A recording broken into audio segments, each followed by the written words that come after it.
চাচ্ছি আওয়ামী লীগের বিচারের জন্য। আমরা এখনো দেখতেছি যে আমাদের চারপাশ দিয়ে আওয়ামী লীগের নেতা কর্মীরা এবং আমাদের যারা গুলি করেছে, সামনাসামনি এসে গুলি করেছে, তারা এখনো ঘুরে বেড়াচ্ছে। তারা এখনো আমাদেরকে মারার জন্য বিভিন্নভাবে হুমকি দিয়ে যাচ্ছে। আমরা সরকারের কাছে নিরাপত্তা চাই, আমরা বিচার চাই। আমরা চাই না যে আমার যে ভাইগুলো মারা গেছে, আহত হয়ে আছে এবং যারা অন্ধ হয়ে আছে, তারা বিচার না পাক। তাদের বিচারের দাবিতে আমরা এখানে নামছি। এভাবেই থাকবো যতক্ষণ আমাদের শত্রুদের বিচার না হবে। আর আমাদের কোনো নিরাপত্তা নেই। আমরা যেভাবে করে আন্দোলন করেছি, আমাদের সব জায়গা থেকে থ্রেট আসতেছে। প্লিজ সরকারের কাছে আমাদের একটাই আবেদন যে খুনি হাসিনার বিচার নিশ্চিত করুন এবং আওয়ামী লীগ, ছাত্রলীগ, যুবলীগ এদেরকে নিষিদ্ধ করুন। না হলে এই বাংলাদেশ কোনোদিনও নিরাপদ হবে না, বাংলাদেশের মানুষ কোনোদিনও স্বাধীনতা পাবে না। এভাবেই থাকবে। আপনার সরকারের কাছে আমার একটাই আবেদন, খুনি হাসিনার বিচার নিশ্চিত করুন।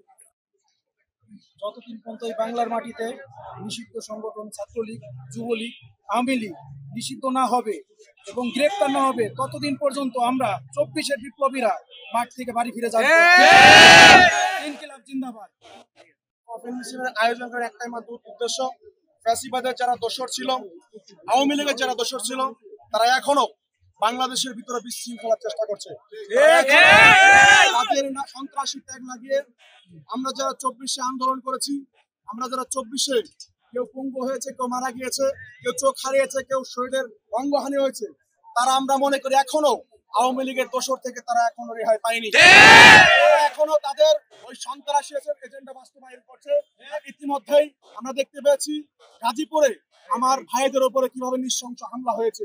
সেই হামলার প্রতিবাদে একই সাথে আওয়ামী লীগকে বাংলার জমিন থেকে নিষিদ্ধ করার জন্য আমরা আজকে খাটিয়া মিছিলের আয়োজন করেছি।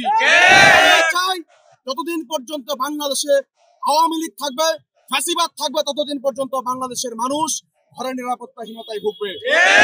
আমরা চাই এই অতি দ্রুত এই ফ্যাসিবাদকে, আওয়ামী লীগকে যত দ্রুত নিষিদ্ধ করা হবে, তত দ্রুত বাংলাদেশে শান্তি ফিরে আসবে। এজন্যই আমরা খাটিয়া মিছিল।